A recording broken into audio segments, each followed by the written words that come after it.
I shall see God reflected in every form, back of every countenance, moving in every act. The Spirit of God hath made me, and the breath of the Almighty hath given me life. Job 33:4. We created man, and we know what his soul whispers to him, and we are closer to him than his neck vein. The Quran.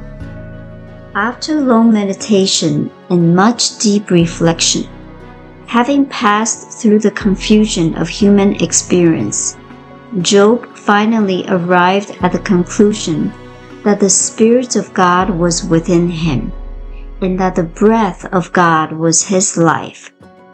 We all have traveled the same pathway of experience, the journey of the soul to the heights above. And always there has been a deep inquiry in our minds. What is it all about? Does life make sense? What is the meaning of birth, human experience, and the final transition from this plane, which we call death?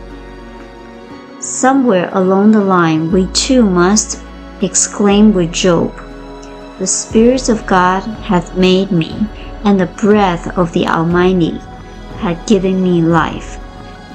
With the Quran, we must realize that the divine is closer to us even than our physical being. Nothing can be nearer to us than that which is the very essence of our own being.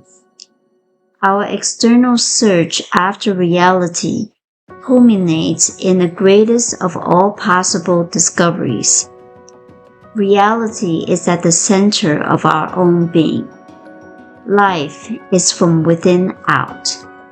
We must no longer judge according to appearances, but rather base our judgments on the assumption that the God mind dwells within us, proclaims or reflects itself through us into every act. Thus, the search after reality culminates in the realization of the ever-present good. The search at this point should cease, and we should at once enter into our divine inheritance, no longer as searchers after, but now as users of the highest gift of heaven. I feel that my search is over. I feel that I have discovered the great reality, and today I shall speak this reality into every experience I have. I shall see God reflected in every form, back of every countenance, moving in every act.